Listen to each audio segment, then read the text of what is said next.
as you know, South Sudan is the newest country and the newest member of the United Nations.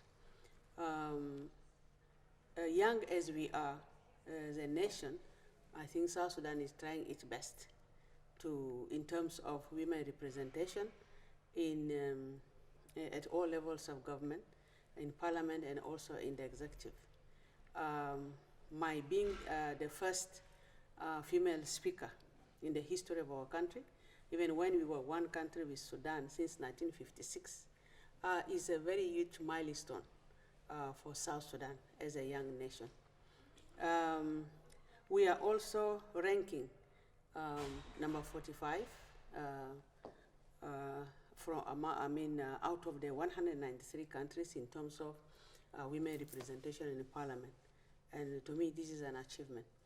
I wouldn't say South Sudan is not facing some of the challenges that all countries face all over the world in terms of gender equality. But we are trying our best as women to participate in decision making.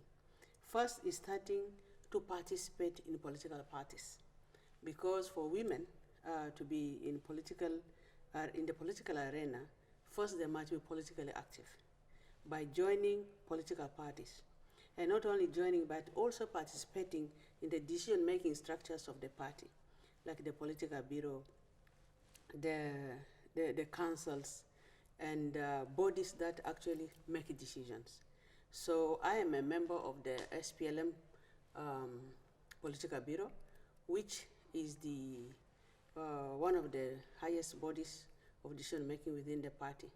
And it is within that structure that we influence decision-making. It is in that structure that we are able to influence policy about the participation of women.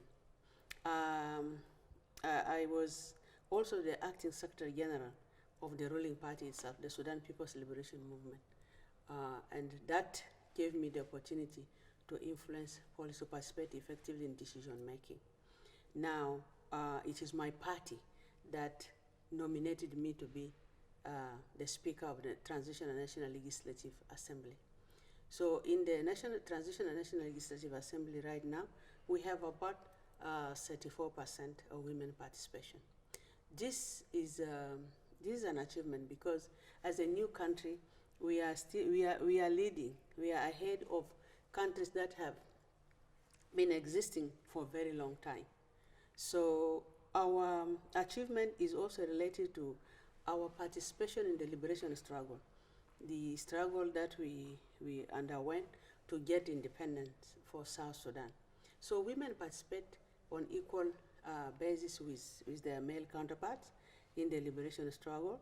And when the war stopped, we also participated in the negotiations and then the signing of the peace agreement.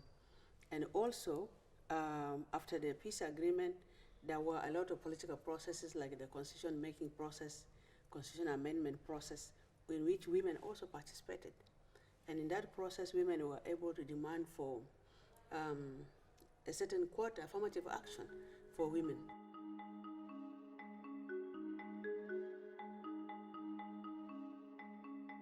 South Sudan, being a very patriarchal society, also suffer from the same negative attitude, the cultural norms and attitudes that are there, the stereotypes that are there about women. But to counter that, we had to come up with an affirmative action of 25% representation.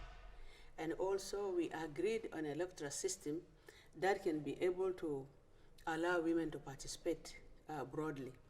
So while we were guaranteed a 25%, we were also allowed to compete in the rest of for example, geographical constituencies. Women could also compete there. And also we had party list and women list, which is a 25%. So putting these together, we were able to achieve more than 25%.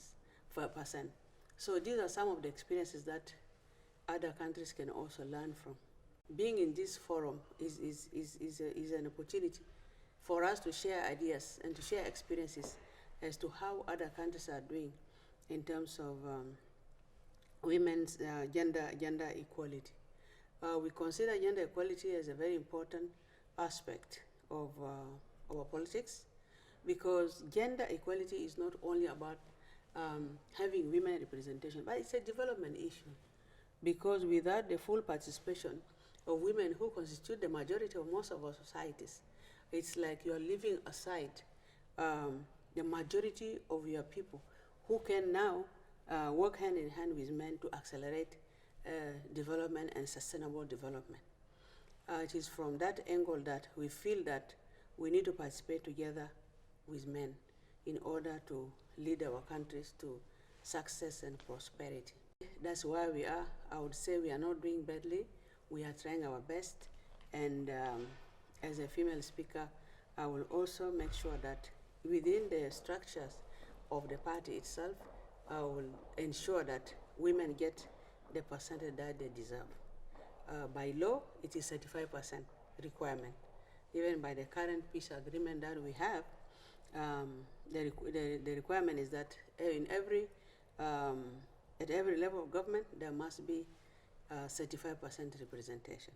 So I will try my best to fulfill this because the decision is now in my hand.